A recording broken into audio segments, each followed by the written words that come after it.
Merci à la fois à tous hein, et toutes pour cet accueil, pour l'ensemble des partenaires. C'est vrai que c'est un horaire qui n'est pas forcément aisé, 16 heures, mais je sais par expérience que les enregistrements permettent de revoir en replay et que c'est toujours bien utile.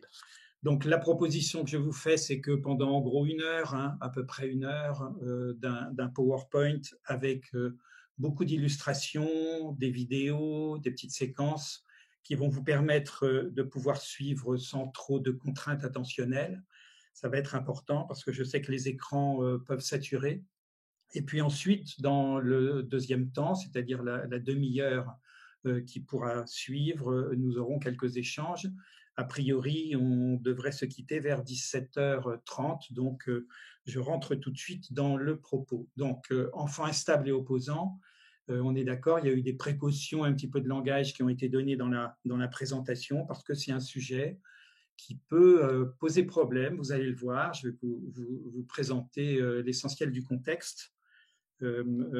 C'est avec ce support simplifié que je vais vous proposer, qui devrait donc vous intéresser, qui n'a pas d'intention d'exhaustivité, voilà, mais qui souhaite un panorama le plus large possible de ces problématiques. Donc, je vous exposerai le contexte, hein, c'est-à-dire un état des lieux à la fois clinique, un état des lieux social et un état des lieux éducatif de ce que sont les enfants instables et opposants, c'est-à-dire les troubles du comportement.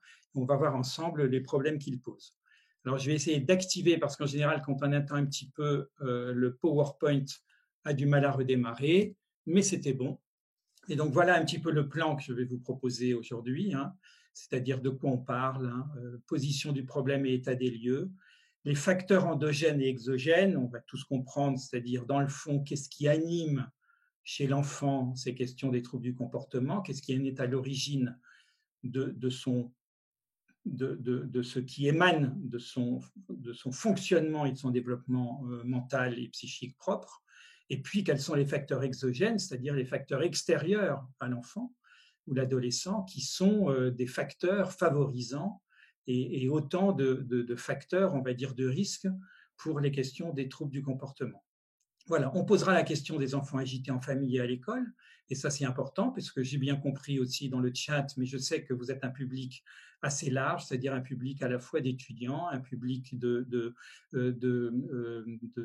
d'adhérents à la Maïf, hein, de sociétaires Maïf, donc un public très large de professionnels, d'enseignants, et donc j'ai essayé de préparer un propos qui puisse à la fois ouvrir des pistes pour chacun d'entre vous. Voilà, et on verra ensemble quelques démarches et réponses possibles. Elles peuvent être nombreuses, mais je n'en choisirai que quelques-unes. Et donc, d'abord, les troubles du comportement, hein, donc sont des troubles, on va dire, on va parler de manifestations, de signes, de symptômes, hein, c'est le terme trouble, qui est un terme, on va dire, déjà psychopathologique. On est déjà dans le diagnostic quand on parle de troubles. Sinon, on parle de difficultés. Quand on parle de troubles, c'est qu'on a déjà une approche évaluative et qu'on parle de quelque chose qui sort de l'ordinaire et peut rentrer dans, par exemple, les catégories hein, de troubles psychiques ou mentaux. Sauf que les troubles du comportement ne sont présents en tant que tels dans aucune des classifications qui concernent le comportement humain, les pathologies mentales, la santé mentale. Je veux dire, et c'est ce qu'on appelle un indicateur transnosologique, c'est-à-dire qu'on va trouver les troubles du comportement dans les manifestations psychiques et les pathologies psychiques, dans les troubles mentaux ou le retard mental, dans les troubles cognitifs, troubles d'apprentissage au sens large, et pas apprentissage simplement scolaire, et puis dans les troubles réactionnels, c'est-à-dire que et vous et moi, on peut se trouver à certains moments à pouvoir manifester sur le plan du comportement hein, des réactions qui peuvent être liées au contexte, à la situation, à l'accident que nous rencontrons. Et donc tout ça va s'exprimer en famille, va s'exprimer bien entendu à l'école, va s'exprimer en société, et c'est tout ça qu'on va essayer hein, de parcourir ensemble. Alors on va commencer par des choses assez légères pour rentrer dans du plus compliqué, sans doute plus scientifique. Hein. On a commencé à parler avec la littérature enfantine, avec etc. De ces premiers enfants qui sont décrits, et notamment les deux ouvrages de la comtesse de Ségur, Les malheurs de Sophie. Alors peut-être les plus jeunes d'entre nous ça ne leur dit pas grand-chose, même s'il y a eu depuis des films, des rééditions bien entendu extrêmement nombreuses. Voilà, mais c'est une petite fille qui montre avec son adaptation, que ce soit en famille ou en groupe ou en société, qui montre des difficultés comportementales. Et puis bien entendu, on connaît, par contre, je pense pour tout le monde, le bon petit diable, hein, avec, c'est un enfant à la fois espiègle, farceur. On voit déjà l'iconographie que les réponses qui sont apportées, elles sont souvent des réponses un petit peu violentes, hein. C'est-à-dire qu'on va au niveau du corps de l'enfant, parce que c'est son corps qui s'exprime souvent dans les troubles du comportement, on va avoir une réaction de contrôle corporel, et on voit ici que c'est plutôt à la baguette que ça marche. Plus récemment, des petites figures assez amusantes qui nous montrent que dans les portraits d'enfants, ben vous avez en haut, vous reconnaissez Astérix, hein, en Hispanie. Bon, c'est peut-être dans les années 90, je pense. Voilà, Soupe à l'oignon et croûton, qui est un enfant qui montre voilà, des troubles de l'opposition, des manifestations comportementales. Il se sauve, il répond, il provoque les adultes. Et puis Abdallah, 1940 quand même, hein, dans Tintin au pays de l'or noir, où on voit également voilà, le côté farceur, espiègle, que le père grand émir d'Arabie va bien entendu protéger et accompagner. Mais voilà ce que ça donne. Et c'est absolument surprenant, c'est-à-dire qu'on ne pouvait pas imaginer dans la littérature enfantine que le capitaine Haddock puisse taper un enfant. Et donc, on est vraiment, je trouve, dans une problématique assez intéressante dès le début, c'est-à-dire que les troubles du comportement de l'enfant suscitent beaucoup de désarroi, suscitent de l'agressivité de la part des adultes, c'est-à-dire que ce sont des enfants qui vont nous pousser à bout, qu'on soit enseignant, qu'on soit animateur, qu'on soit bien entendu parent, parce qu'il y a une incompréhension et que on va finir, sauf si la loi bien entendu ne l'autorise pas, on va finir par exercer des contraintes sur le corps de l'enfant.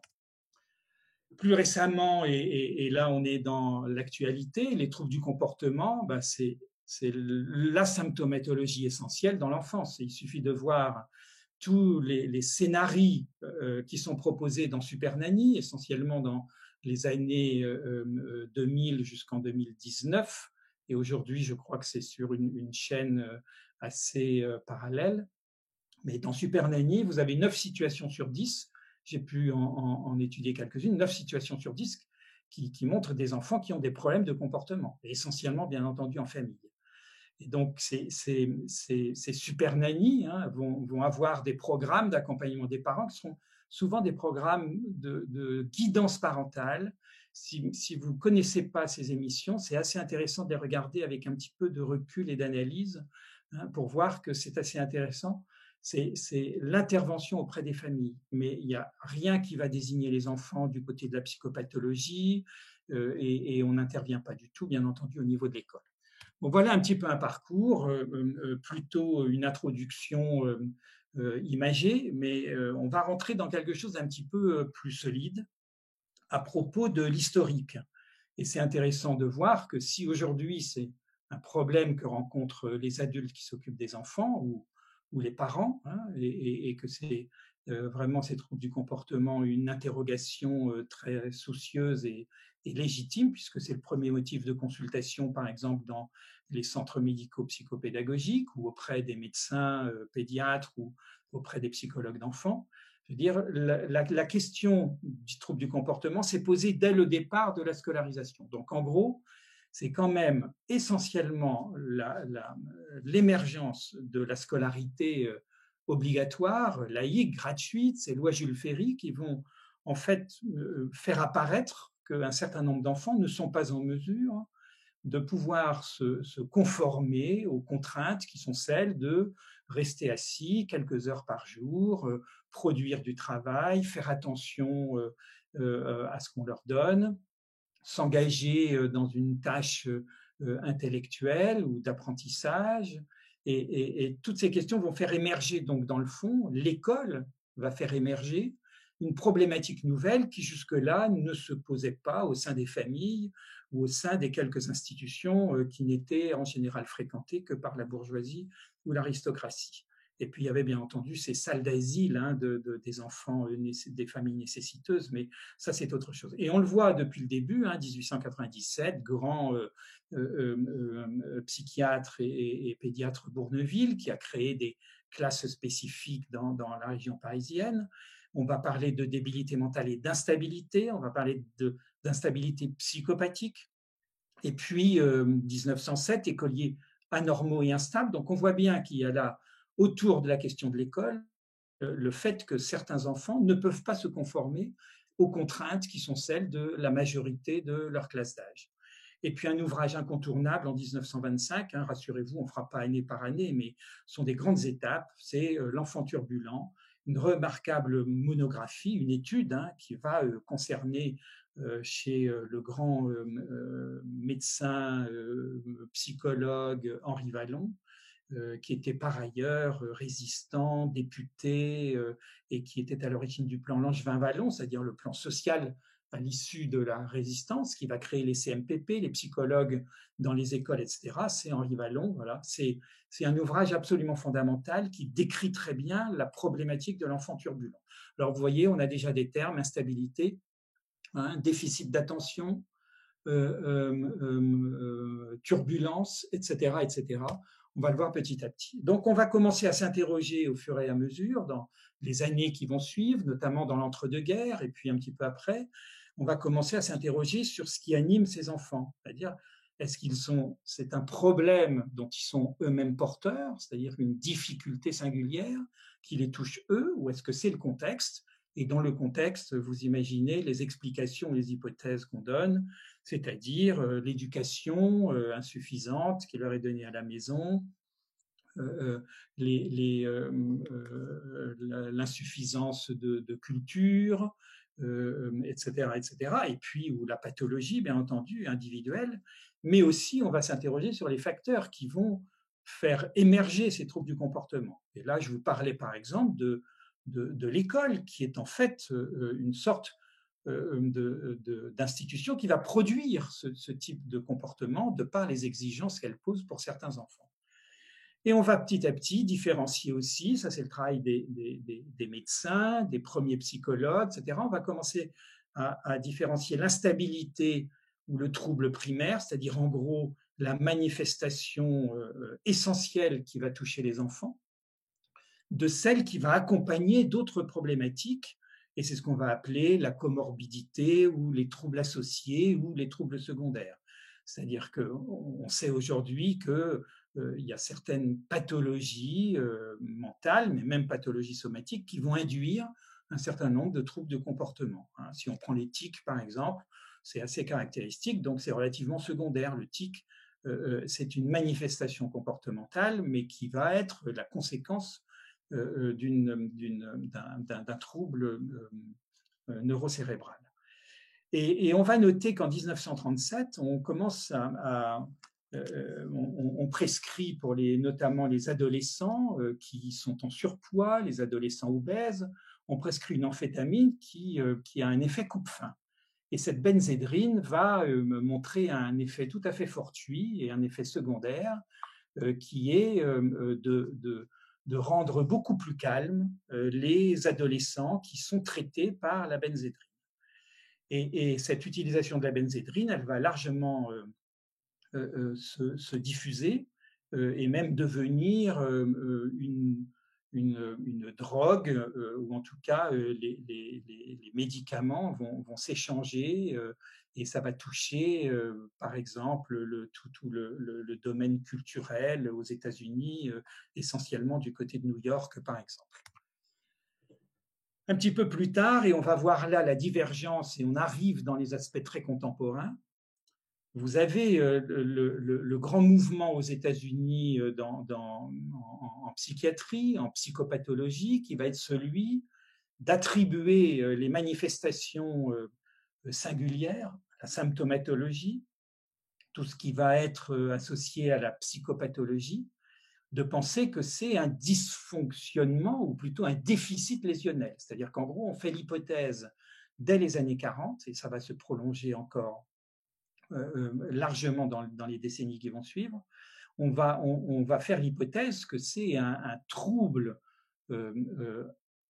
propre au fonctionnement du cerveau qui donne les manifestations psychopathologiques. Et la plupart des maladies, la plupart des symptômes psychopathologiques, on va leur attribuer, on va faire l'hypothèse. Alors à l'époque, on n'a pas l'imagerie cérébrale, ça ne reste qu'une hypothèse, il y a beaucoup de discussions, mais on va, en l'absence bien entendu de preuves, passer de ce qu'on appelle le MBD, le Minimal Brain Damage, qui est un grand mouvement dans les pays anglo-saxons, qui va attribuer toutes les manifestations mentales et tout le désordre mental, y compris les troubles d'apprentissage, à ces questions de lésions cérébrales. Et comme on n'est pas en mesure de le prouver, on va rester dans le MBD, mais qui va devenir, au lieu de damage, ça va devenir dysfunction. On fait l'hypothèse qu'il y a un déficit fonctionnel. Mais en gros, on reste sur le même modèle. Et on commence à décrire, donc en 1966, c'est le syndrome d'hyperkinésie, celui dont on va parler, c'est-à-dire l'instabilité psychomotrice pour l'essentiel. Et puis dans les années 70-80 aux États-Unis, alors le déficit d'attention va attribuer un intérêt particulier à ce déficit d'attention qui va se trouver au cœur du trouble d'instabilité chez l'enfant et l'adolescent. Et donc, je vous donne cet élément historique pour qu'on comprenne pourquoi aujourd'hui, dès qu'un enfant est agité, on dit c'est peut-être un TDAH, c'est-à-dire un trouble déficit de l'attention. Et on peut comprendre que ce mouvement, qui va être pour nous étranger, c'est-à-dire ça va se passer aux États-Unis, en France, on est dans un mouvement d'explication complètement différent. On n'attribue pas au cerveau les problématiques de comportement, notamment chez l'enfant, de difficultés, de retard de développement, etc. On les attribue beaucoup plus à des carences affectives précoces, aux relations avec les parents. On est plus dans ce modèle-là dans les années 50, 60, jusqu'au début des années 2000. On est majoritairement dans l'origine de ce qui pose problème à l'enfant, c'est plutôt les relations. Les relations précoces qui seraient défaillantes. Voilà, donc en fait, aux États-Unis essentiellement, on se retrouve avec le ADHD, Attention Deficit Hyperactivity Disorder, c'est-à-dire le déficit attentionnel, ce qu'on appelle le trouble déficit de l'attention, donc le TDAH en France, au cœur de beaucoup de problématiques, c'est-à-dire les enfants qui n'apprennent pas, les enfants qui n'écoutent pas, les enfants qui ont du mal à apprendre, les enfants qui sont instables, etc. On va attribuer à ce syndrome ADHD les origines de beaucoup de manifestations pathologiques chez l'enfant. Alors, aux États-Unis, il y a malgré tout une réflexion critique, c'est-à-dire qu'on se pose la question. Regardez, en 96, il y a quand même des associations d'usagers et des penseurs, des intellectuels, des gens qui réfléchissent et qui disent mais enfin, est-ce qu'on n'est pas trop dans la réponse médicamenteuse au problème de ADHD, c'est-à-dire du TDAH? Pourquoi? Parce qu'à l'époque, vous aviez jusqu'à 12%, selon certaines classes d'enfants, qui sont sous traitement Ritaline. C'est-à-dire qu'en gros, la réponse qu'on a trouvée, et je vais vous expliquer ce que c'est que ce traitement Ritaline, la réponse qu'on a trouvée pour calmer les enfants agités, c'était cette petite pilule qui a des effets effectivement plutôt apaisants, plutôt calmants, et qui font, dans certains cas, qui montrent une évolution chez les enfants plus favorable. Ils sont en mesure d'écouter, ils sont en mesure d'être stables, ils sont moins impulsifs, ils sont moins agités. Et donc, on va se trouver dans une généralisation de réponse à ce type de problème. Donc, quand ça vient en France, on se rend compte avec notre modèle, nous, essentiellement psycho-affectif, si vous voulez, et puis confronté à ce modèle neurocérébral qui vient essentiellement des États-Unis, on va se retrouver confronté à deux approches, à deux modalités de pensée et d'explication qui vont être pour nous, qui vont nous interroger. Et ici, par exemple, si vous lisez le titre de ce quotidien du médecin, pour les Américains, l'hyperactivité avec déficit de l'attention chez l'enfant est un syndrome psychiatrique relevant dans la plupart du cas d'un traitement médicamenteux. pour la majorité des pédopsychiatres français, il s'agit de symptômes qui peuvent s'inscrire dans des contextes différents et n'imposent pas toujours le recours aux médicaments, et qui ne l'imposent quasiment jamais, puisque c'est à l'occasion de la mise, de l'autorisation de mise sur le marché, de l'AMM, du méthylphénidate, qui est cette amphétamine qui est énormément prescrite aux États-Unis et dans un certain nombre de pays, qui va arriver sur le marché en France avec une autorisation et qui donc va faire s'opposer quasiment de façon unanime tous les professionnels de la santé mentale du côté de l'enfant et de l'adolescent. Et donc voilà, on a un certain nombre, donc vous voyez que c'était un vrai débat, puisque ici, dans le monde, un médicament pour enfants hyperactifs suscite une controverse. On voit avec un dessin qu'on trouve dans tous les mémoires des étudiants en psychologie, des étudiants en médecine qui veulent faire pédiatrie ou pédopsychiatrie, et bien entendu dans les mémoires des enseignants, des futurs enseignants, voilà. Ça parle très fort, c'est-à-dire qu'en gros, est-ce que les enfants agités qui ont des troubles du comportement, c'est la camisole chimique, est-ce qu'on va les calmer uniquement par ce médicament? La question est beaucoup plus large, mais on voit que l'interrogation, elle est là. C'est-à-dire qu'en gros, c'est comment on va penser les choses à propos de ces enfants qui ont des troubles du comportement. Alors, on en est où aujourd'hui, puisque c'est de l'actualité, bien entendu, dont on va parler. Depuis en gros une dizaine ou une quinzaine d'années, la question des troubles du comportement, elle interroge l'ensemble des parents, la communauté éducative, les soignants du côté de la pédiatrie, du côté de la psychologie, psychopathologie de l'enfant, etc. Je veux dire, on est sur des interrogations très fortes. Il y a beaucoup de colloques, beaucoup de journées d'études, en tout cas quand on pouvait au moins se réunir, si on pense jusqu'à début 2020. Beaucoup de publications. On est dans des interrogations, mais où tout semble se mélanger. C'est-à-dire, de quoi parle-t-on? De troubles du comportement? On parle de TDAH, c'est-à-dire troubles déficit de l'attention avec ou sans hyperactivité. On parle de troubles des conduites, on parle de troubles de l'opposition. On a l'impression que ce langage, c'est un petit peu un amalgame. Je vais essayer de vous initier à séparer ces grandes notions parce qu'elles sont particulièrement importantes. Alors, l'actualité, c'est quoi? C'est par exemple celle-ci, ici dans un billet de l'AFP, de l'association, l'agence France Presse. Une maire de la Loire ferme l'école primaire de la ville pour dénoncer des problèmes. L'élu entend attirer l'attention de l'Éducation nationale sur 2 élèves violents de 6 et 7 ans qui perturbent depuis 2 ans la vie de l'établissement. J'ai tiré parmi de très, très nombreux messages de l'AFP et de la presse ce type d'information. C'est-à-dire qu'en gros, c'est quasi quotidien dans un établissement, voire dans plusieurs établissements, les problèmes d'agitation, de comportement violent, d'instabilité et d'enseignants qui craquent. Ici, un autre, par exemple, les parents d'élèves boycottent l'école Jules Ferry d'Albert après des incidents avec un enfant violent. Seuls 19 enfants sur les 106 recensés à l'école élémentaire sont en classe ce jeudi 17 février. C'est-à-dire des mobilisations aussi d'usagers, d'associations de parents, pour dire on ne peut plus accepter que tel enfant, par sa violence, son comportement débridé, donc on est au-delà de l'instabilité. Mais vous voyez qu'on est dans ces phénomènes qui sont où commencent les troubles du comportement et où s'arrêtent-ils dans la définition qu'on va tenter d'en donner. Donc, comme vous aurez accès à ce PDF ou au PowerPoint dans le cadre du replay, on ne va pas bien entendu tout regarder. Je vais essayer de passer sur certaines diacs sur lesquelles vous aurez largement le temps de revenir pour préciser tout ça.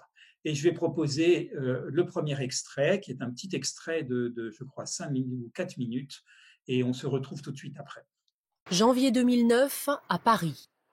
Derrière ces murs, 2 enfants de 6 ans sont mis en quarantaine dans un lieu unique en France, Récole. De toute façon, j'en ai déjà 2.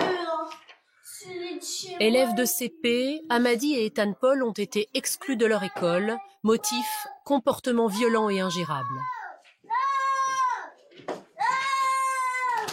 Objectif des 3 adultes présents, apprendre aux bambins à bien se tenir pour qu'ils puissent bientôt réintégrer leur classe. Pour le moment, on doit travailler, donc c'est comme ça, Ethan Paul. Et tout le temps, c'est la même chose. Assieds-toi correctement, correctement, Non. Ethan Paul. Non. Assieds-toi correctement. D'accord? Essaye, juste. Ethan Paul a 6 ans et dans son école d'origine où il était bon élève, des parents ont porté plainte contre lui. Il aurait essayé d'étrangler un camarade. Non. Laisse-moi. Non. Si. Oh. Je te donne les feuilles et tu travailles tout seul. Non. Tu me lâches. Tu me lâches. Oh, j'aime pas travailler. Mais t'as pas le choix. Et arrête avec tes pieds, s'il te plaît. Maintenant, tu te mets assis correctement.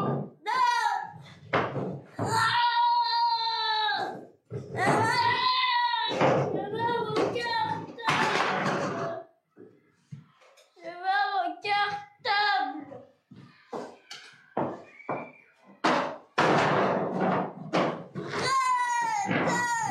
Je t'ai déjà dit que ça sert à rien.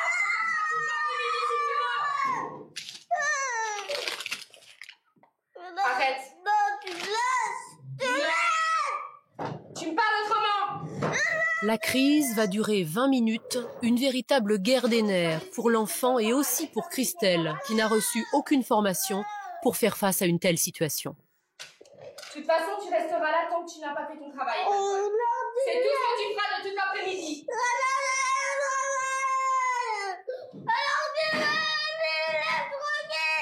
Je te laisse tranquille et tu fais ton travail.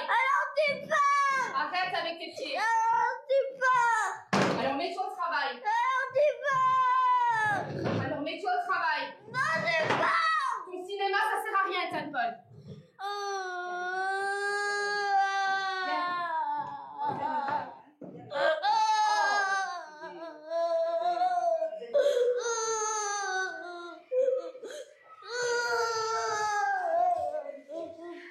Voilà pourquoi, alors je vous laisse un petit peu avec les réactions très fortes, j'imagine, à l'issue de cette vue, qui est un petit peu excessive, mais qui montre des situations qui sont tout à fait réelles.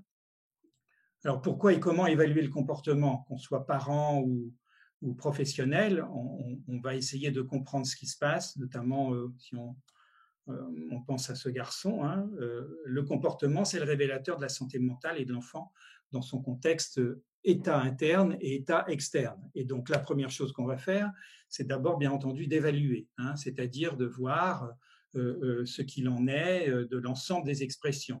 Alors, on va parler d'agitation, d'agressivité, de désobéissance, provocation, etc. Vous voyez, tout ce vocabulaire, c'est ce qu'on appelle des troubles externalisés. Hein. On a donc des méthodes cliniques pour pouvoir observer ça, en tout cas les professionnels spécialistes, des tests, des supports standardisés pour en rendre compte. Sur le plan épidémiologique, ça concernerait 5% des enfants de maternelle et de primaire, d'après les derniers travaux internationaux hein, et les données croisées. Alors, 4/5 de garçons, quand on parle de troubles du comportement, c'est seulement une fille sur 5 et donc sur 5 enfants. Ça concerne quand même 1 à 2 élèves par classe et c'est le motif aujourd'hui le plus fréquent de consultations et de problèmes que soulèvent bien entendu les professionnels de l'enfance. Alors les questions qu'on se pose, c'est quel rapport entre les troubles du comportement, l'instabilité, l'inattention, l'impulsivité, etc. Les troubles d'opposition hein, avec provocation, les troubles des conduites, entre les comportements turbulents à la maison et l'agitation ou la violence à l'école, entre l'enfant qui frappe sa maman ou sa nounou et celui qui ne tient pas en place, entre un TDAH, un trouble réactionnel ou contextuel, un délaissement éducatif. On se pose bien entendu toutes ces questions, elles sont légitimes. Quelles origines, quelles similitudes? C'est ce qu'on va appeler un diagnostic différentiel, c'est-à-dire qu'il va falloir qu'on aille hein, dans la compréhension, qu'on essaye de dégager un certain nombre de manifestations pour bien entendu essayer de comprendre ce qui provoque ces difficultés chez l'enfant. Donc le diagnostic différentiel, c'est une démarche clinique à laquelle tout le monde va participer. C'est important que l'enseignant puisse décrire ce qu'il vit et ce qu'il observe et rencontre. Donc, c'est avant tout un diagnostic, une démarche de description. On va décrire un certain nombre de choses, de comportements, et on va les repérer, on va les évaluer. On va avoir une approche avec, par exemple, certaines méthodes hein, pour les professionnels spécialisés. Et donc là, je vous ai donné 2 exemples, c'est-à-dire que le diagnostic différentiel, c'est un processus qui envisage tous les troubles pouvant expliquer la symptomatologie existante. on procède ensuite par élimination pour n'obtenir qu'un seul diagnostic. Et donc, ça va se faire progressivement. Ce n'est pas un professionnel pendant 1 heure de consultation qui va pouvoir, en tout cas la plupart du temps, et pour les troubles du comportement, je peux vous l'assurer, le diagnostic ne peut être que collectif et ne peut être que dans des informations croisées. Alors, la démarche clinique, elle va concerner l'ensemble des informations. Et donc, ce modèle ici que je vous présente, c'est-à-dire qu'on va s'interroger non pas seulement pour les questions psychologiques, mais aussi pour les questions biologiques et médicales, c'est-à-dire faire quand même une approche de ce qui se passe sur le plan somatique et puis sur le plan social. Et en gros, ce dispositif, je passe assez rapidement pour vous montrer que ce dispositif, c'est celui aujourd'hui qui est porté par l'OMS, s'interroger sur une situation problématique chez une personne, qu'on soit du côté des maladies somatiques, anatomiques ou du côté des maladies psychiques, de la santé mentale, c'est la question de réunir ces 3 informations de ces 3 pôles, le pôle biomédical, le pôle psychologique et le pôle social. C'est même la nouvelle définition de ce qu'est la bonne santé. Auparavant, la bonne santé, c'était l'absence de maladie. La bonne santé, c'est la réunion de tout ce qui va converger pour favoriser du côté biomédical, donc c'est-à-dire le corps, du côté psychologique et du côté social. Et on voit que là, concernant les troubles du comportement, c'est bien entendu l'approche qu'on va tenter. Alors j'accélère un petit peu parce que je vois que le temps passe très très vite. Et donc, je vais vous introduire au niveau des classifications, comment les professionnels vont travailler et s'interroger pour essayer d'avancer et puis de travailler les uns et les autres ensemble. Et donc, on a une classification sur laquelle on se repose beaucoup aujourd'hui, qui domine les références sur le plan international. C'est le manuel statistique et diagnostique américain qu'on appelle le DSM sur en pathologie mentale. Et donc la dernière publication date de 2013. Et on va trouver les troubles du comportement dans 3 grands registres. Les troubles de l'attention avec ou sans hyperactivité, c'est-à-dire le TDAH, les troubles d'opposition avec provocation et les troubles de la personnalité. Pourquoi je vous initie à ça? C'est tout simplement que si on ne comprend pas cette nécessité de catégorisation, on ne va pas pouvoir répondre correctement à l'accompagnement et à la prise en charge. C'est-à-dire que derrière se dessinent des profils et des problématiques, et donc on ne va pas avoir une réponse qui va être la même, quels que soient les troubles du comportement. Il faut bien qu'on ait une approche diagnostique qui soit fine. Et là, je vais vous initier, mais doucement, parce qu'on va passer assez vite, vous y regarderez après. Vous avez un certain nombre de manifestations, ce qu'on va appeler des items, où ici, par exemple, pour le TDAH, vous avez la problématique de l'inattention, et puis on a une autre problématique qui va être celle de l'impulsivité, hyperactivité, c'est-à-dire une réaction plutôt comportementale. Alors ici, on voit, ne prête pas attention, fait des fautes d'étourderie, n'écoute pas, ne se conforme pas aux consignes, etc. Et quand on réunit 6 items, on est déjà dans une option possible, ou en tout cas une probabilité. On fait l'hypothèse que ce pourrait être un diagnostic de, en tout cas ici, trouble déficit de l'attention. Et pour l'hyperactivité, on va se retrouver avec des items identiques. Ici, par exemple, ça touche beaucoup plus le corps, remue, se lève, a du mal à se tenir tranquille, parle trop et monter sur des ressorts, du mal à attendre son tour, impose sa présence, etc., etc. Quand on a réuni ces 2-là, on peut être dans une probabilité, on peut se poser la question d'un diagnostic qu'il va falloir après, bien entendu, affiner avec plusieurs intervenants. Alors, sur la deuxième catégorie sont les troubles d'opposition avec provocation. Là, on est chez des enfants chez lesquels il y a moins de problématiques d'attention, mais plus des problématiques comportementales d'un degré supérieur, actes qui dérangent les autres, souvent en colère, contestent, s'opposent, colérique, rancunier, haineux, vindicatif, etc. Vous voyez qu'on est déjà sur un registre différent, mais la problématique attentionnelle, elle n'est plus posée.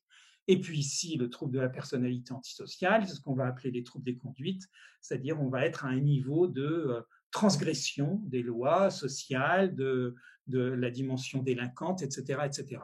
Je vous laisserai regarder plus précisément tout ça. Vous pourrez même, à mon avis, stopper dans le replay pour pouvoir lire plus longuement. Qu'est-ce qui se passe donc du coup en France?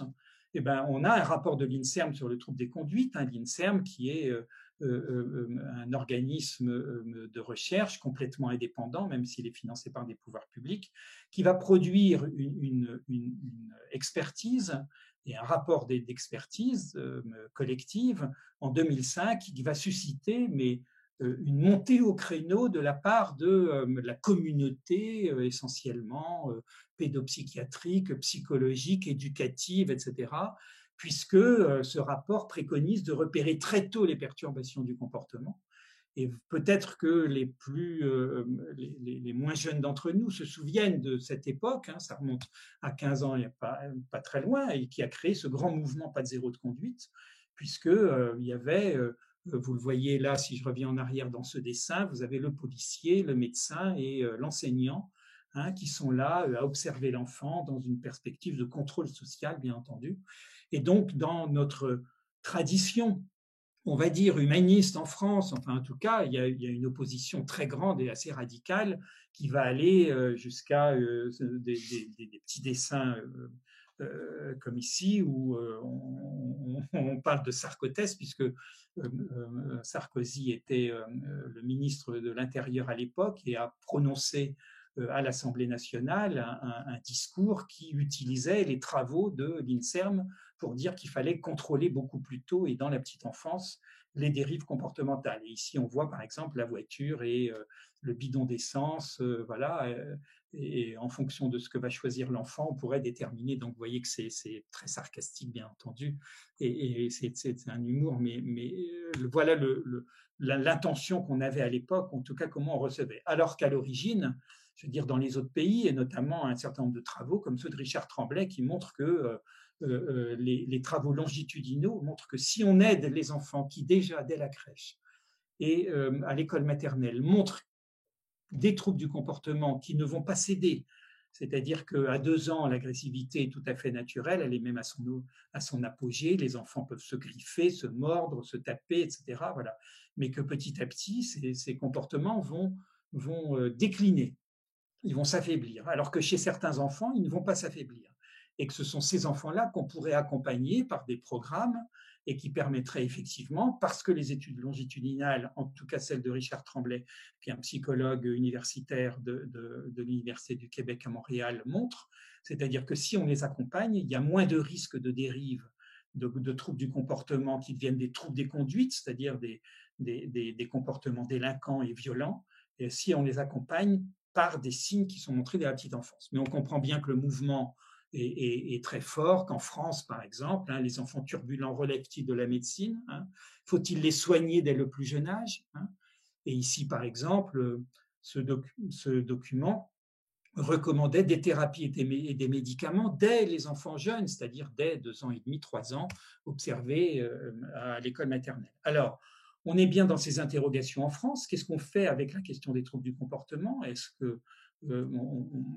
qu'on laisse, comment on intervient, sur quelles modalités ? Est-ce que les modalités qu'on connaît plutôt de la psychologie humaniste, de la psychanalyse, ou est-ce qu'on intervient sur le mode de la médication ? On n'est jamais à l'aise en France, hein, entre les termes de prévention, prédiction, stigmatisation, éthique. Tous ces problèmes-là sont des problèmes réels, c'est-à-dire est-ce qu'on va stigmatiser les enfants à 3 ans parce que tel garçon vient de mordre sa petite copine. On est bien dans un mouvement d'interrogation qui va faire que il y a tout un mouvement qui persiste, puisque ici, par exemple, vous aviez en 2018 un groupement de pédopsychiatres qui refusent, par exemple, le principe de la reconnaissance ou du diagnostic du TDAH, dont ils trouvent que la généralisation est beaucoup trop excessive. Alors, qu'en est-il au niveau de l'actualité, hein, enfants hyperactifs, oui, ceci dit, la prescription est très faible en France. On est beaucoup plus dans le débat. On est dans le débat, on est dans la polémique, mais on n'est pas vraiment dans la prescription, et je vais vous en montrer quelques-unes, notamment de Ritaline.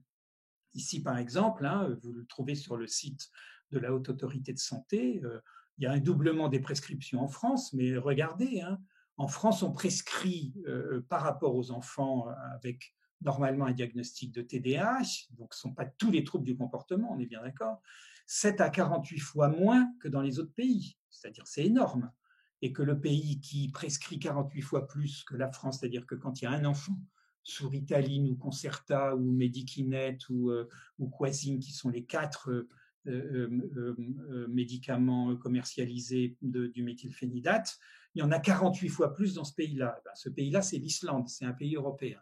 Donc on voit qu'on est plutôt, vous voyez ici, la France est tout en bas, là, sur la gauche. Elle est dans des prescriptions extrêmement faibles. Les DDJ, ça signifie dose définie journalière. C'est une unité de mesure moléculaire en pharmacologie, mais qui montre que, par exemple, dans les pays nordiques, vous le voyez ici dans les 3, Danemark, Suède, Norvège, il n'y a pas l'Islande, mais par rapport à la prescription en France, on est dans des niveaux extrêmement faibles. Mais la polémique est très importante chez nous. Et on est bien dans ce modèle, vous voyez, qui se confrontent, qui sont d'un côté l'approche neuroscientifique, neurocérébrale, neurodéveloppementale, et de l'autre l'approche, on va dire, humaniste, relationnelle, avec les affects, avec les liens qui sont noués dans la petite enfance. Voilà. Alors, cet effet Ritaline, je vais vous en parler si j'ai le temps, mais pour dire qu'on l'a connu très tardivement, puisque la Ritaline, c'est un substitut de neuromédiateur, en gros, c'est un palliatif, et ça va aider l'enfant en stimulant les zones en charge de la régulation des stimuli et du traitement de l'information. Ça va inhiber la recapture de la dopamine et de la noradrénaline, et bien dosé, il augmente donc la quantité de dopamine. Paradoxalement, ces enfants-là vont être beaucoup plus vigilants, ils vont être beaucoup plus dans la capacité d'inhibition de leur comportement, de leurs idées, de leurs pensées, ils vont pouvoir se concentrer, ce qui fait défaut, et ça c'est le modèle classique qu'on a découvert, puisque c'était un effet fortuit, qu'on a découvert qu'en 2018, comprenez, donc on a prescrit pendant des décennies, notamment aux États-Unis, des générations d'enfants. C'était d'un effet fortuit qu'on n'expliquait pas forcément et qu'on a fini par découvrir d'une certaine manière de façon beaucoup plus scientifique. Voilà, je vous propose un deuxième extrait qui est là un petit peu plus long, pendant 5 minutes, et puis on reprend la suite.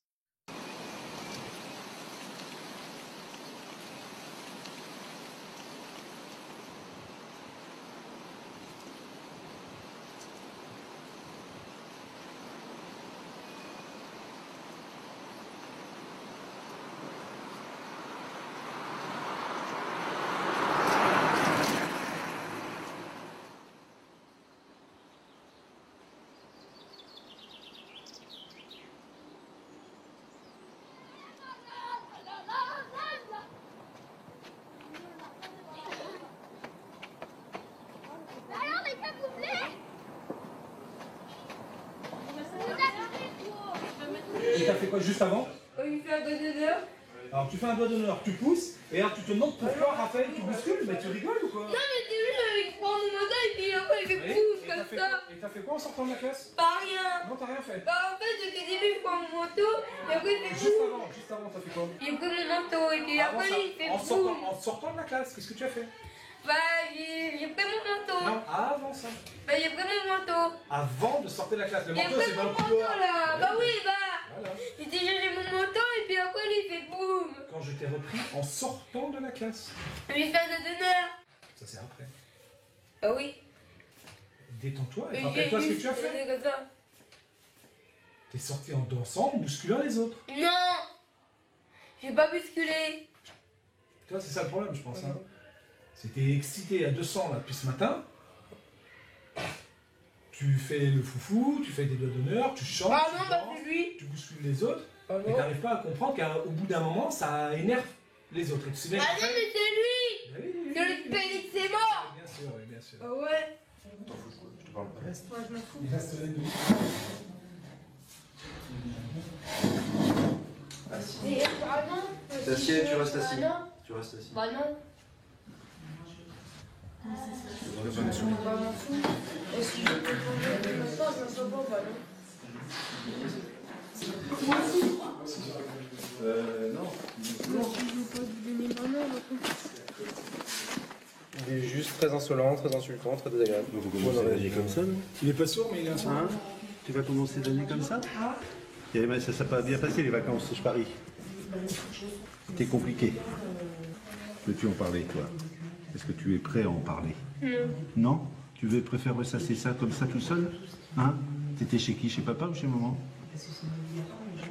T'étais chez qui? Les deux. Les deux, t'as été? Et ça s'est bien passé chez qui? Et mal passé chez qui? Bah non, si j'ai pas envie.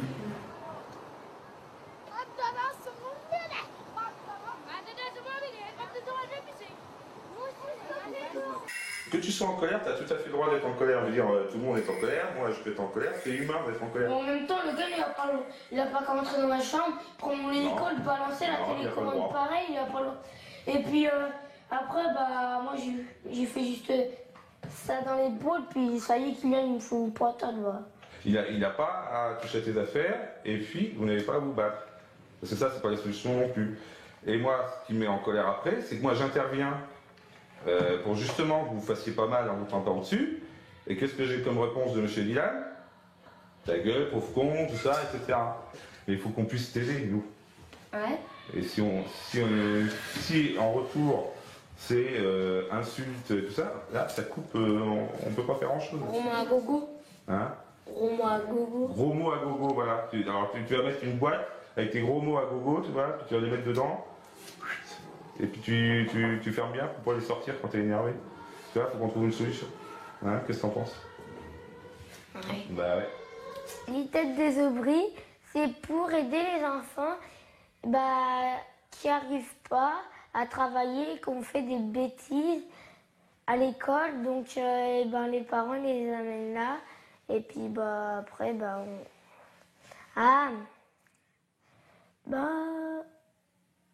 je sais plus le mot. On les dresse, on va dire. C'est pour dresser les enfants? Non, mais je sais plus déjà là. La place, c'est pour les chiens dressés, mais je sais plus le reste. Pourquoi t'es là, toi? Qu'est-ce que t'as fait pour être là, toi? Alors, j'ai fait une très grosse bêtise. Ma très grosse bêtise, c'est pareil, coller une punaise. La maîtresse, elle se l'est pris dans les fesses. Sinon, mettre de la colle sur la chaise, de la glu. Ou sinon, j'ai cassé l'ordinateur. Et j'ai fait tomber l'armoire sur la tête de la maîtresse. Voilà. J'ai fait ça. Tu aimais pas cette maîtresse-là? Non. On faisait des coups de savate dans les fesses. Avec des talons. C'est pour ça que j'ai rendu ces coups.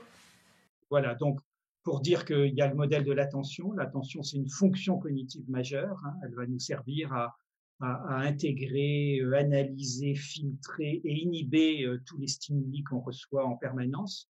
Et que le modèle, notamment celui de l'effet Ritaline, c'est celui qu'on va activer cette zone de régulation sensorielle. La fonction attentionnelle, elle est majeure, elle est au cœur effectivement de certains processus cognitifs et certains comportements. Voilà. Alors on sait que dans les facteurs endogènes, c'est-à-dire propres à l'enfant, il y a aussi des mises en évidence par l'IRM fonctionnel, les mises en évidence d'anomalies, d'anomalies cérébrales sur le fonctionnement, sur les échanges chimiques, électriques, métaboliques. C'est dans les modèles issus de la neurobiologie la faiblesse du système dopaminergique. Je vous en ai donné une idée déjà avec le méthylphénidate. On voit l'étude de la connectivité qui montre des richesses des connexions neuronales qui sont parfois effectivement insuffisantes dans certains, mais on est là dans la recherche. On ne peut pas faire de diagnostic sur l'étude de la connectivité, par exemple, actuellement chez les enfants turbulents ou instables, etc. Ça n'est pas. Mais l'effet Ritaline, on peut l'observer quand le diagnostic du TDAH a lui été posé et écarte, par exemple, la question en diagnostic différentiel des troubles d'opposition avec provocation. Alors, d'autres modèles explicatifs, le système limbique, je parle très vite, les endophénotypes, vous y reviendrez le cas échéant, mais pour dire qu'on a beaucoup d'explications. En études de neurologie développementale, montrerait chez certains enfants un développement cérébral retardé, notamment du côté de la substance grise, donc une absence de contrôle, un comportement qui serait beaucoup plus immature chez certains enfants. Voilà. Et puis, les modèles issus de la neuropsychologie, un déficit d'activation de ce système d'inhibition. Donc, en gros, on va conserver dans l'idée par rapport à tous ces modèles qu'il y a une difficulté à inhiber les comportements. C'est comme ça qu'il faut entendre. Et que, par exemple, l'effet Ritaline pour certains enfants va leur permettre d'activer la zone de régulation et d'inhibition. Donc, vous voyez que ça peut être paradoxal, mais en même temps, on comprend bien ce qui va s'activer. Et donc, du coup, ça serait plutôt, on est du côté ici des maladies des synapses, on va le dire comme ça, hein, et des interconnexions. En France, on est essentiellement orienté, en tout cas, c'était beaucoup présent dans les années 90, 80, 90 et encore aujourd'hui dans un certain nombre de consultations, c'est essentiellement le modèle psychanalytique du développement et le modèle psychopathologique de la psychanalyse qui est donné comme explication, et que si vous êtes parent, si vous êtes enseignant, vous aurez des professionnels, par exemple psychologues, psychopathologues, psychanalystes ou pédopsychiatres qui vont être très orientés du côté de ces modèles explicatifs. Ces modèles explicatifs, c'est par exemple, les enfants sont hyperactifs, ils bougent beaucoup parce que ce sont des défenses maniaques, et que si vous les empêchez d'exprimer ce mécanisme-là par le comportement, ils sont confrontés à un sentiment dépressif profond. Voilà, donc vous avez un certain nombre d'hypothèses explicatives en psychanalyse qui peuvent être données par les uns et les autres, et notamment par les consultants avec qui vous pouvez, par exemple, travailler. Hein. Je pense à la place des fantasmes parentaux, où dans une situation clinique, d'il y a quelque temps, les parents, de jeunes parents d'un bon niveau socio-culturel, qui viennent en consultation parce que leur enfant est quasiment exclu de l'école maternelle, il est d'une instabilité, et dans la consultation, ils laissent faire à leur enfant de 4 ans tout, mais ils vident le tiroir de mon bureau, ils vident les caisses de jouets, ils l'ouvrent, ils nous coupent la parole, enfin. Et pour finir par comprendre, si vous voulez, c'est ça la place des fantasmes parentaux, c'était que avant ce petit garçon, il y a un enfant qui a eu une mort subite du nourrisson et s'est retrouvé, et que les parents, du coup, n'interviennent plus pour lui. C'est-à-dire que le père m'a dit, moi, quand il bouge, il est vivant, je dirais, et la maman va le réveiller la nuit pour être sûr qu'il respire. Donc, vous voyez qu'on peut être dans des mouvements très forts comme cela. Hein. Vous avez aussi toute la théorie et la clinique de l'attachement. Je suis obligé là aussi de passer. Vous avez un certain nombre de modèles explicatifs. Donc, j'essaye non pas d'être exhaustive, mais vous donner l'ensemble du panorama. Hein, les modèles psychopédagogiques, les modèles de l'empathie et de l'altération du lien social, les facteurs génétiques. On voit qu'il y a aussi des filiations, bien entendu, et des lignées familiales. Alors, dans les facteurs exogènes, vous avez tout ce qui concerne les caractéristiques familiales. Et là, on sait que l'école a plutôt tendance à dire c'est le mode de vie à la maison, c'est le problème des valeurs familiales, c'est un problème d'éducation, c'est un parent pathogène. Enfin, mais toutes ces explications sont aussi intéressantes. Elles sont étudiées sur le plan scientifique pour montrer qu'effectivement, il y a des facteurs qui vont favoriser les troubles du comportement dans les caractéristiques familiales, dans les caractéristiques éducatives, c'est important, hein, c'est-à-dire la question de la culture, la violence par exemple, hein, qui peut exister à la maison, les modèles de conduite des adultes, les attitudes éducatives paradoxales, tout ça va intervenir comme facteur favorisant, hein, l'expression de tout cela. Les facteurs environnementaux, extrêmement nombreux, beaucoup d'études, hein, sur l'alimentation, les conditions cadre de vie, la pollution de l'air, les produits chimiques. Donc, tout ce qui va concerner ici, par exemple, une publication, là encore, de l'INSERM sur le fait que les perturbateurs endocriniens, il y aurait une forte relation, hein, avec le fait que des enfants ont des troubles du comportement, par exemple. Donc, vous voyez, on est dans la complexité, je vous initie à la complexité. On ne peut pas simplifier les problèmes de comportement d'un enfant parce que son papa serait, par exemple, lui-même violent, ou parce que ou instable ou hyperactif, ou parce que il aurait un trouble neurodéveloppemental.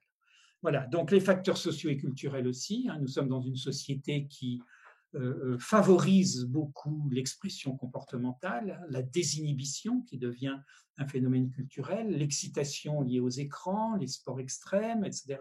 Donc on est aussi dans cette tendance. Donc vous voyez, j'essaye de vous donner tous les facteurs, hein, explicatifs à l'origine.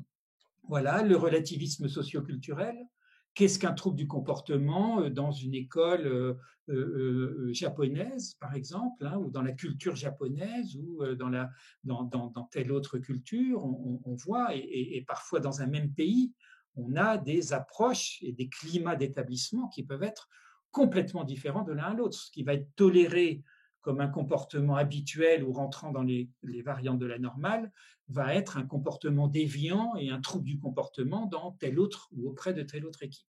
Donc on voit ce relativisme, hein. Le contexte médico-social et psychologique qu'il faut aussi évoquer, la difficulté que nous avons en France, hein, à pouvoir répondre aux attentes des familles, à les accompagner, et les conséquences familiales de l'enfant agité. Il y a un retentissement d'un enfant qui est instable, qui a des troubles du comportement, qui est impulsif. Il y a un retentissement sur le climat familial et sur l'impact que ça peut avoir sur chacun des membres de la famille est particulièrement considérable. Voilà, je passe, hein, j'accélère, vous le comprenez, par rapport au temps qui se déroule, le contexte médiatique et Internet, où chacun va chercher des explications, ce qui est normal. Aujourd'hui, on n'a plus de consultation en tant que psychologue, par exemple, de parents qui n'ont pas une idée du diagnostic. C'est-à-dire que les prédiagnostics sont aujourd'hui monnaie courante. Ils ont été faits auparavant parce qu'on va se renseigner sur tous ces sites d'information, les chats, les blogs et les sites internet d'information.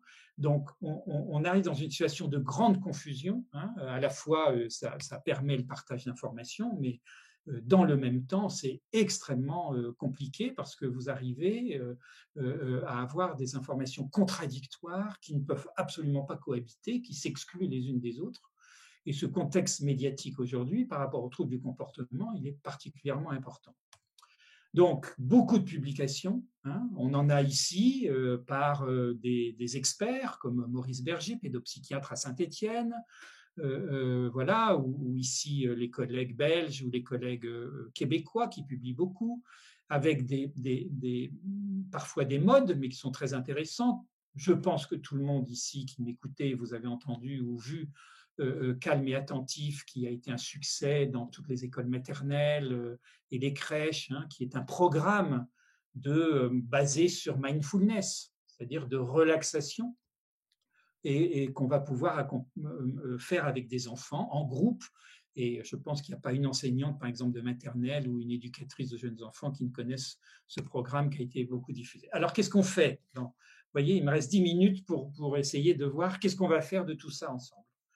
Hein, que faire face aux troubles du comportement? Bon, là, je provoque un petit peu par un dessin humoristique, hein. Bon, il ne s'agit pas de baisser les bras, bien entendu, hein. On va essayer de réfléchir ensemble et on va voir qu'on peut effectivement aller du côté d'un travail collectif, parce que la complexité que je vous ai dessinée implique que l'on travaille les uns et les autres ensemble, c'est-à-dire parents, institutions scolaires, les soignants. Je veux dire, on ne peut pas avoir l'un ou l'autre, un professionnel ou un autre professionnel, avoir les recettes pour pouvoir accompagner un enfant. Alors, il faut dire que je vais d'abord aborder la question des enseignants, hein, que de plus en plus, les problèmes de comportement à l'école, en classe, etc., deviennent envahissants, hein. Vous avez des enseignants qui ne peuvent quasiment plus faire cours dans certaines situations, tellement l'agitation, et je ne parle même pas du bavardage, mais parce que les groupes d'élèves deviennent de plus en plus difficiles, et on est dans des descriptions de troubles du comportement, on va le dire comme ça, hein, l'inattention, l'instabilité, etc., voire la provocation, bien entendu.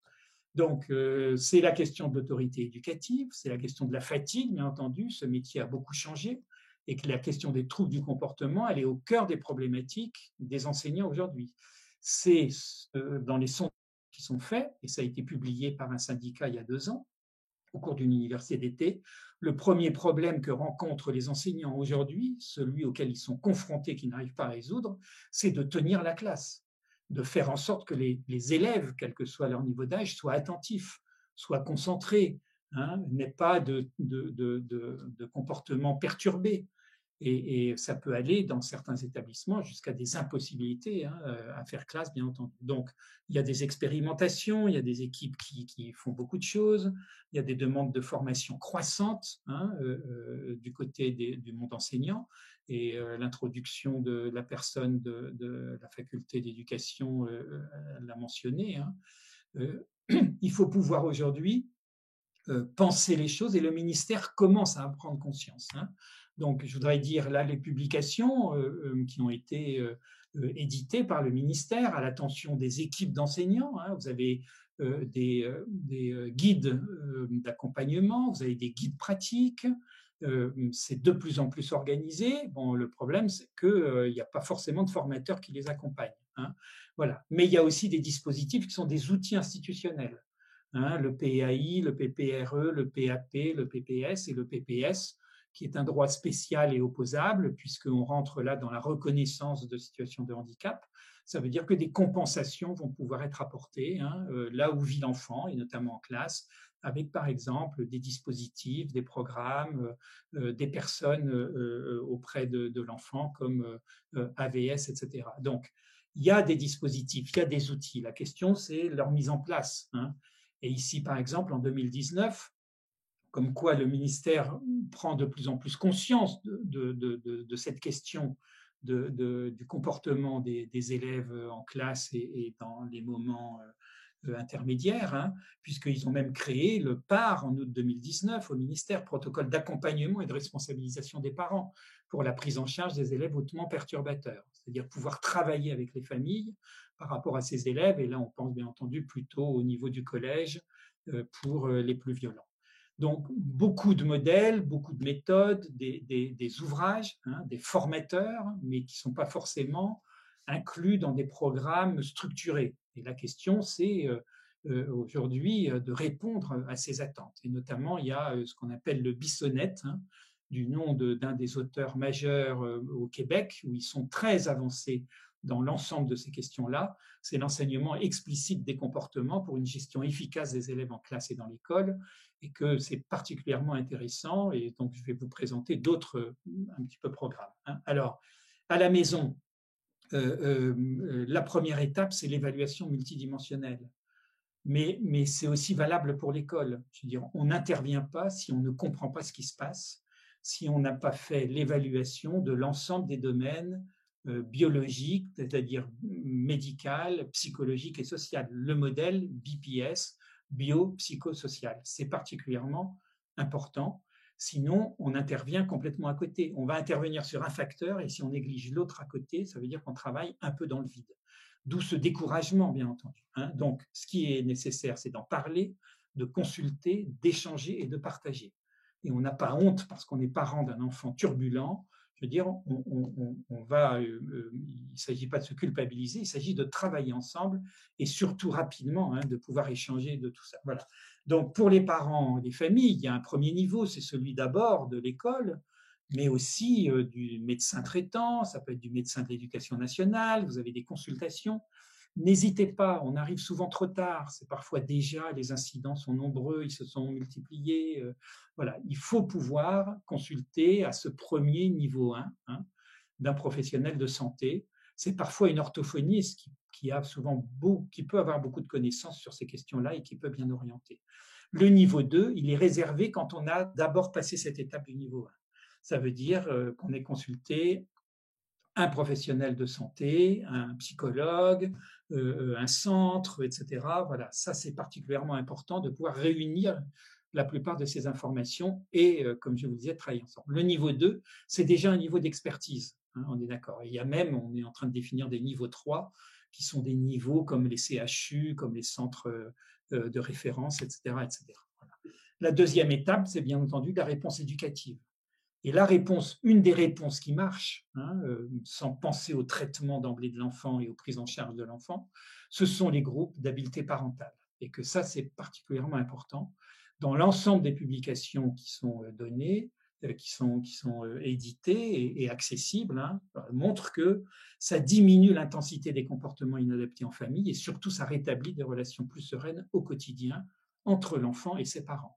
Et donc, ce climat familial qui se dégrade par un enfant qui pousse à bout tout le monde autour de lui, c'est une des premières démarches. Le problème, c'est que ces groupes d'habileté parentale ne sont pas présents partout. Alors, vous en avez quelques-uns, ils sont les plus connus, c'est le programme d'entraînement aux habiletés parentales de Barclay, mais vous avez peut-être entendu parler de Triple P, puisque le ministère de la Santé, le secrétariat d'État aux personnes handicapées, l'a rendu gratuit, en accès gratuit l'année dernière, c'est-à-dire à payer les droits, puisque c'est un programme américain adapté en français. Il a payé les droits pour que les familles qui étaient confrontées à des enfants pendant le confinement qui n'en pouvaient plus, qui grimpaient au rideau, comme on dit, n'avaient pas de coût d'inscription. Donc ça a été gratuit pendant 2 mois et je crois que les programmes étaient valables pour 1 an et donc doivent se terminer.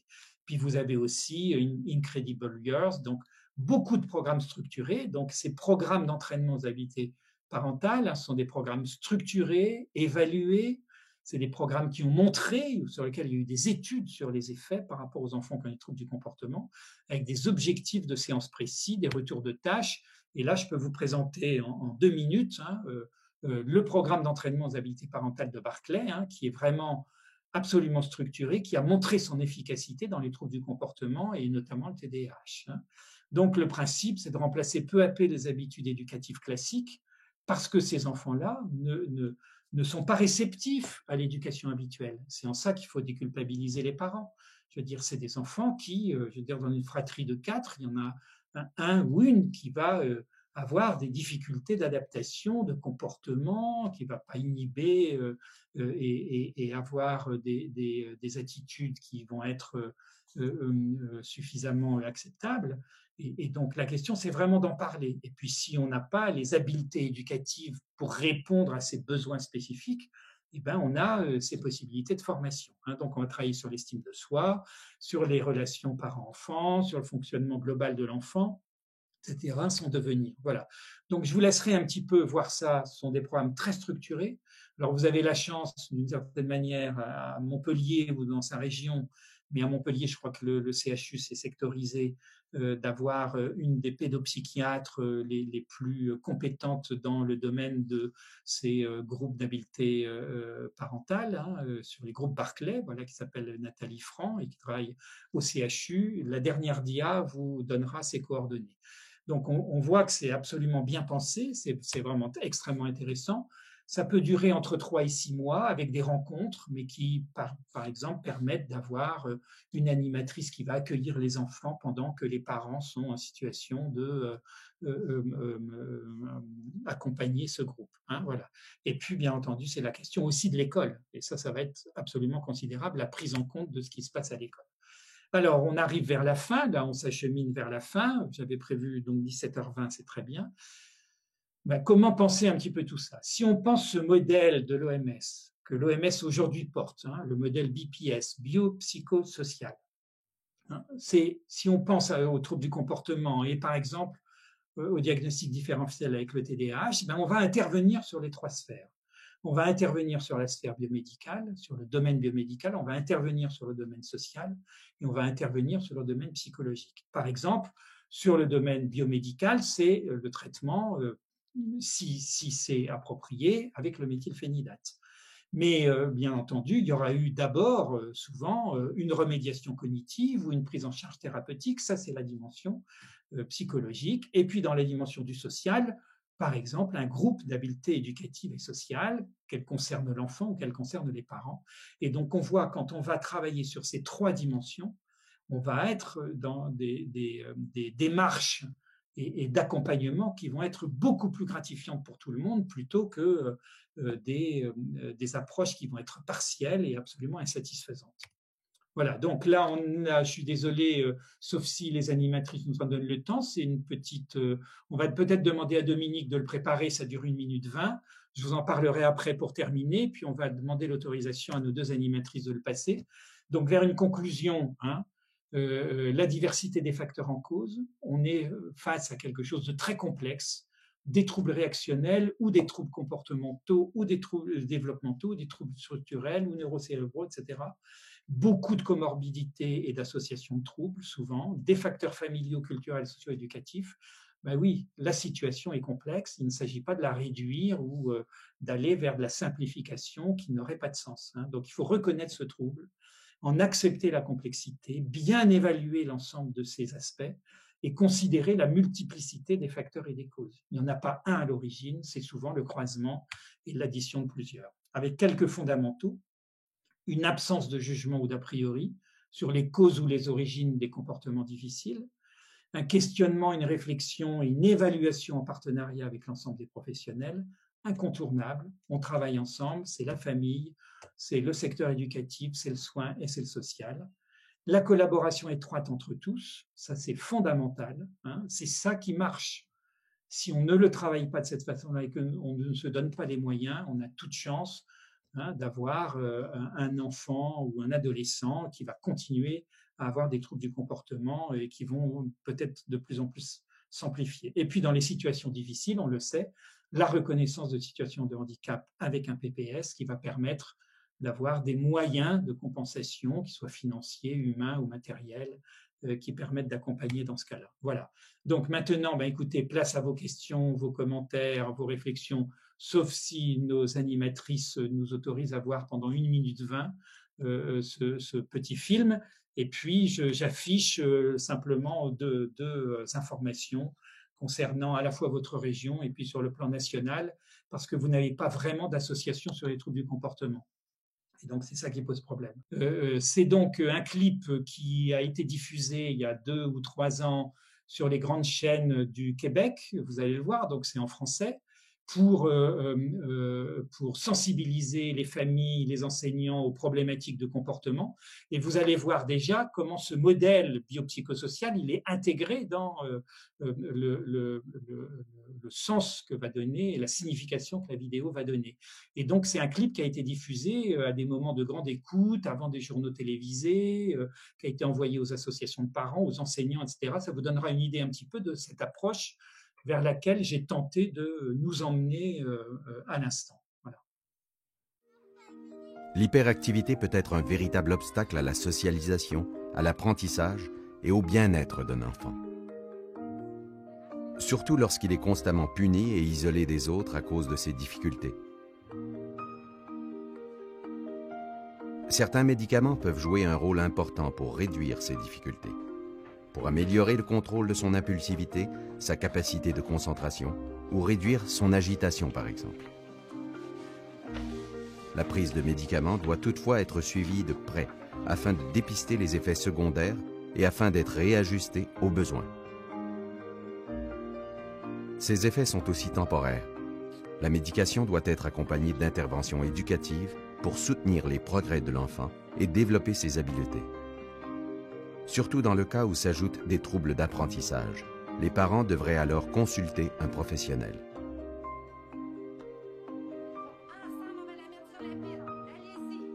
Le renforcement systématique des comportements positifs et le recours à des conséquences négatives suite au mauvais comportement donnent de bons résultats. Ces interventions doivent cependant être intensives et de longue durée pour être efficaces. Elles doivent idéalement être appliquées dans les différents milieux de vie de l'enfant. En termes de questions, suite à la première vidéo, donc, qui a heurté un petit peu par le fait que la réponse de l'adulte est violente par rapport à une attitude violente de l'enfant, il semble que certaines personnes se posent la question de qu'est-ce qu'on peut faire dans un cas pareil, comment on peut répondre à une urgence telle. Parce que dans une classe, il peut y avoir des élèves extrêmement perturbateurs. On cite dans cette première vidéo que la personne qui est présente n'a pas eu de formation. Et est-ce qu'il y a des attitudes à adopter qui pourraient être favorisantes et qui pourraient en tout cas permettre de positiver un certain nombre de choses pour que ça se passe au mieux dans la classe quand il y a un élève très, très perturbateur? Est-ce que vous auriez des conseils à donner par rapport à ça? Je ne suis pas étonné du tout parce que, bien entendu, c'est un film qui provoque, hein, parce qu'il montre une situation extrême et de violence, y compris à l'égard de l'enfant. Ça, c'est net. C'était pour montrer que les réactions peuvent être des réactions physiques. On peut avoir des réactions physiques et que cette personne, elle est quelque part presque en burn-out, c'est-à-dire qu'elle n'en peut plus, alors qu'elle est normalement dans l'accompagnement d'un enfant qui a ces difficultés.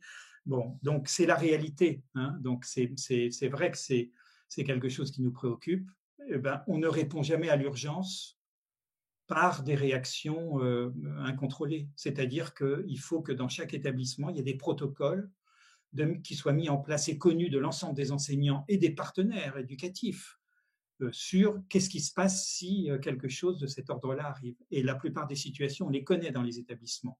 C'est tel enfant qui risque de fuguer, c'est tel enfant qui risque de taper les autres, etc. Donc, ces questions-là doivent être aujourd'hui tout simplement préparées, parce qu'on est d'accord. Il ne s'agit pas de juger la personne qu'on a vue qui est en grosse difficulté elle-même. Enfin, on est à la fois malheureux pour elle, et en même temps on se dit mais elle va finir par blesser ce petit garçon.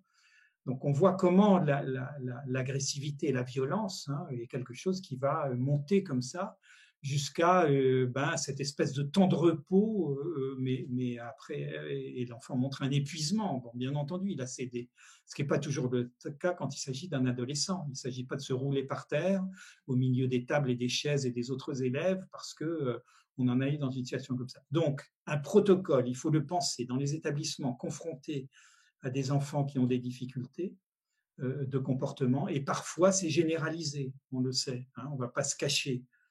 Il y a des établissements où c'est plus compliqué qu'ailleurs, où les troubles du comportement, les incivilités, les provocations sont beaucoup plus nombreuses que dans d'autres. Donc, ce seuil-là, il faut le définir et puis avoir chacun en tête un protocole. Qu'est-ce que je fais quand il se passe ça ?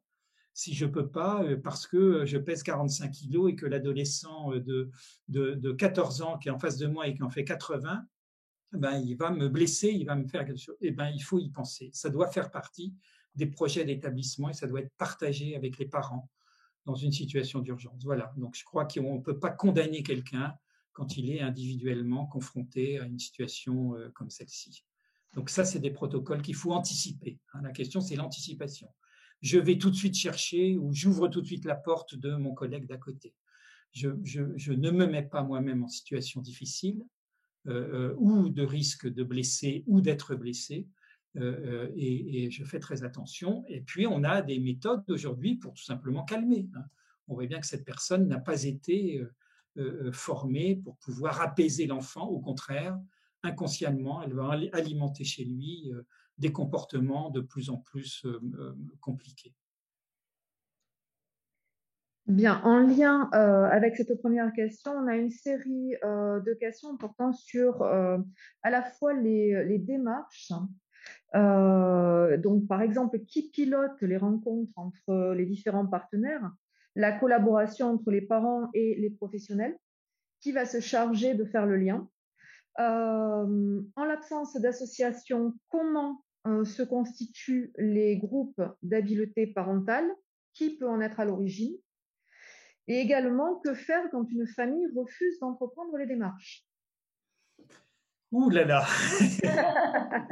Il nous reste combien de temps? Toutes ces questions sont vraiment intéressantes. Oui, on en a d'autres en plus qui sont aussi intéressantes. Bien entendu, puis elles sont toutes légitimes, pertinentes et tout ça se pose. Donc, la question d'abord des groupes d'habileté de parents, c'est conduit par des professionnels, il faut être clair. Et là, je vous disais, vous avez la chance d'avoir un service de pédopsychiatrie assez pionnier qui organise des groupes de parents, etc. Mais il faut absolument les développer. On a un retard majeur par rapport à ces questions chez nous. C'est-à-dire que si dans tel CMPP, on souhaite développer des groupes, mais on ne se préoccupe pas, par exemple, c'est assez fréquemment le cas, pas partout, mais qu'est-ce que cette jeune maman va faire de son petit garçon si elle veut participer à un groupe d'habileté. Je veux dire, tout ça, il y a des problèmes de logistique, il y a des problèmes d'accompagnement, de mise en place pour qu'on ne commence pas avec 10 parents pour terminer 3 séances après avec un seul des parents parce que ça n'aura pas accroché. Donc tout ça doit être anticipé, planifié, programmé, il doit y avoir une anticipation financière, mais il y a des possibilités de le développer, absolument. On sait que ça marche. Et dans les autres pays, regardez ce dernier petit film que vous nous avez donc permis de regarder quand même en 1 minute 20.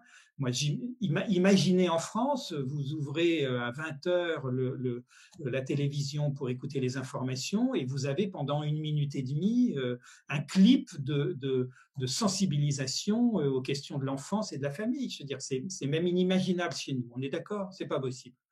Alors que dans certains pays dans lesquels ce modèle biopsychosocial d'accompagnement est ceux où on vante, par exemple les pays nordiques, on vante la couverture de santé, on vante les services éducatifs et sociaux, on vante les qualités de l'école, qui sont des écoles extrêmement aussi efficaces, par exemple. Donc voilà, donc tout ça nécessite qu'on revoie ensemble.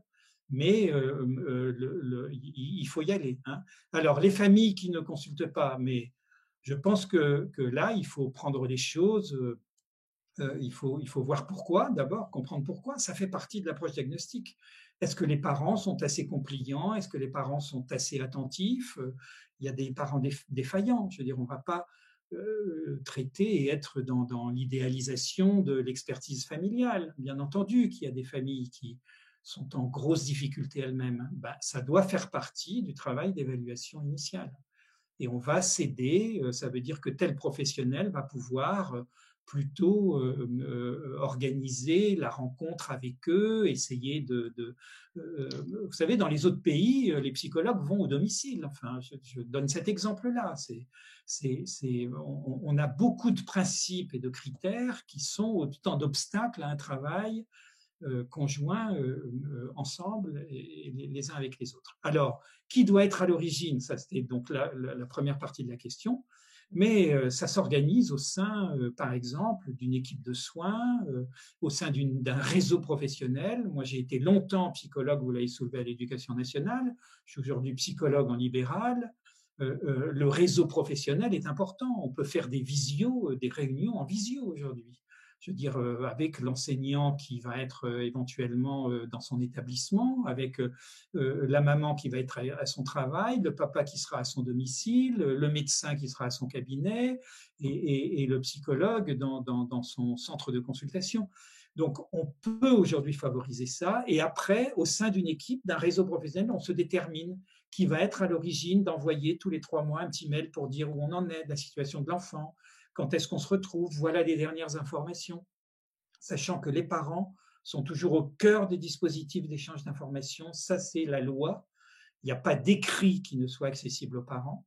Il n'y a pas d'échange qui ne soit autorisé par les parents. Donc, c'est tout un travail d'approche. C'est vrai que ça peut prendre du temps, mais on a des tas d'expériences qui montrent que c'est vraiment, au contraire, très favorable et positif.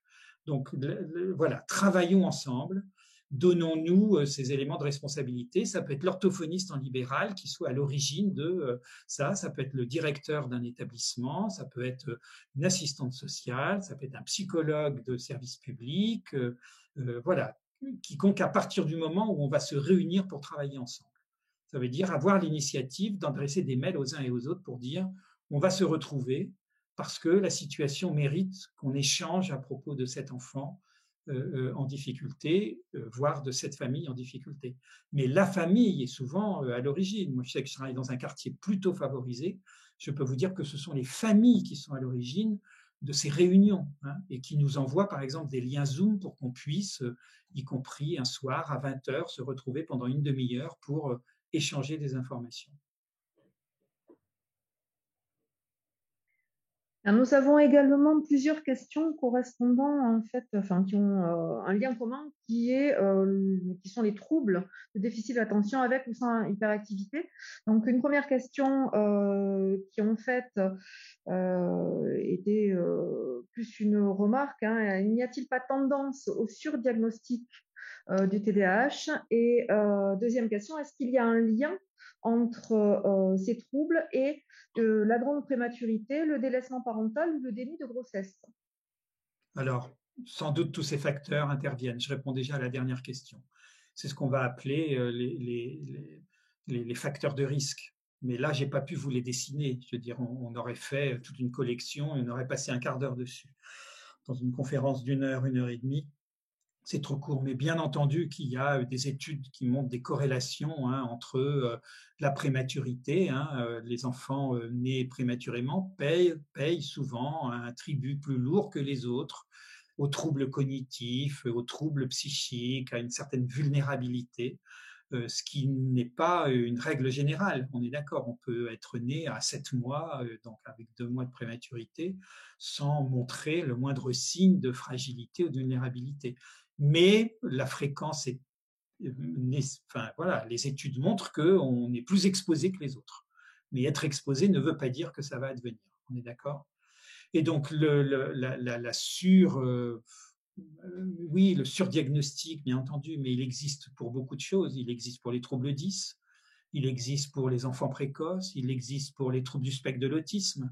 C'était 1 pour, je crois, 4 pour 10 000 il y a 15 ans.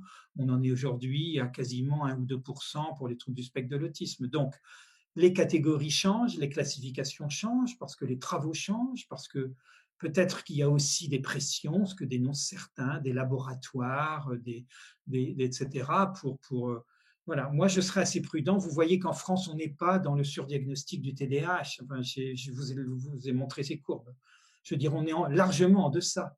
Et le grand risque, c'est de passer à côté d'un diagnostic de TDAH sur lequel on ne va pas intervenir et de ne pas faire le diagnostic. Moi, à mon avis, le risque, il est plus grand pour la personne que celui d'être dans un surdiagnostic avec une surmédication qui serait problématique. Alors ça, vraiment, bon. Mais aujourd'hui, les protocoles sont quand même assez bien suivis.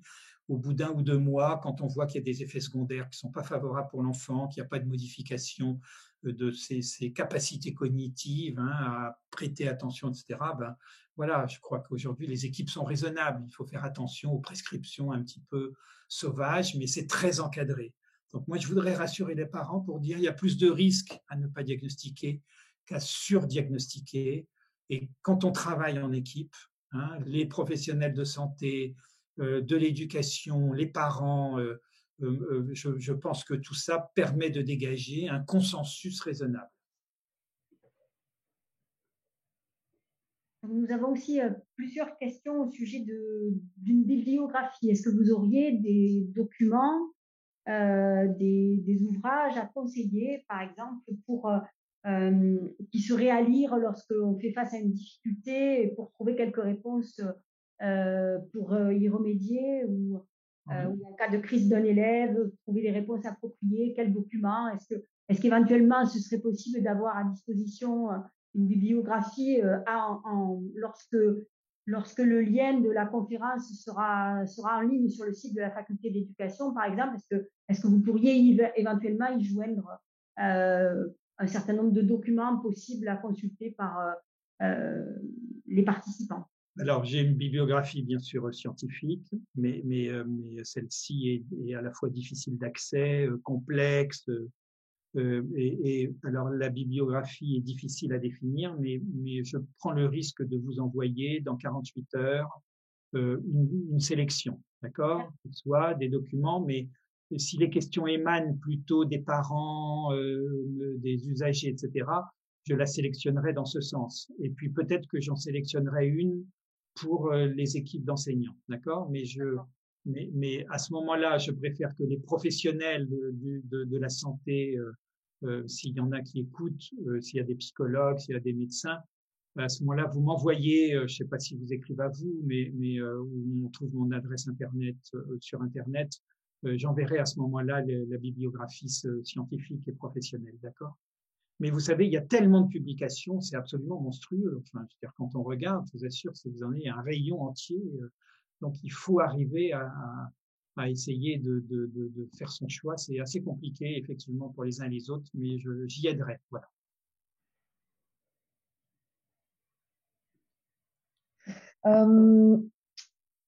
Nous avions également une question concernant des internats. Est-ce qu'il des internats existent au niveau du lycée qui pourraient être adaptés à ce type de troubles d'élèves?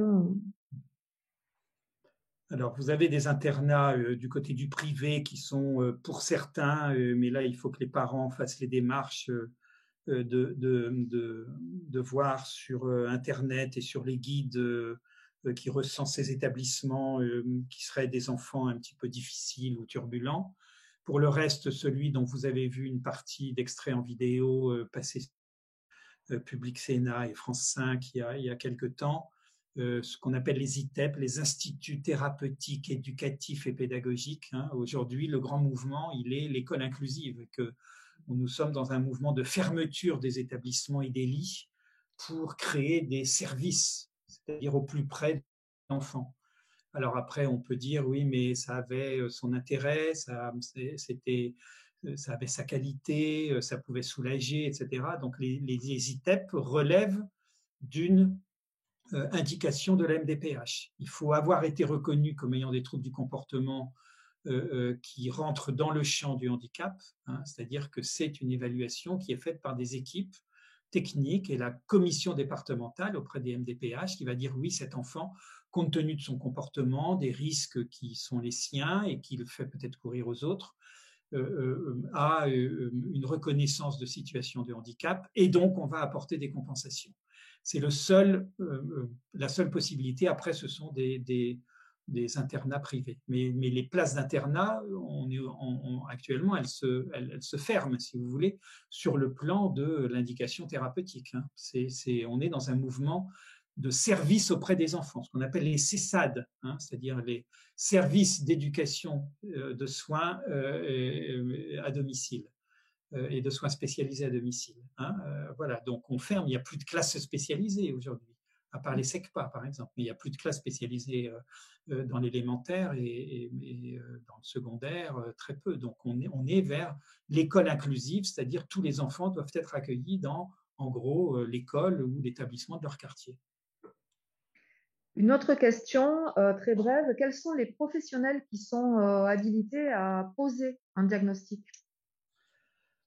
Alors, si on dit que c'est un diagnostic médical, ce qui est le cas, ce sont les médecins, mais les médecins de famille, même s'il y a du côté de la HAS et des organismes pédagogiques et scientifiques du côté médical, beaucoup de publications et le diagnostic ne peut pas être posé par une seule personne. Hein, donc, mais c'est plutôt le pédopsychiatre hein, qui va aller vers ce diagnostic différentiel. Sinon, comme je vous l'ai dit, c'est le regard des uns et des autres, c'est l'apport des uns et des autres. C'est un diagnostic collectif. Il faut que les parents participent hein, à ça.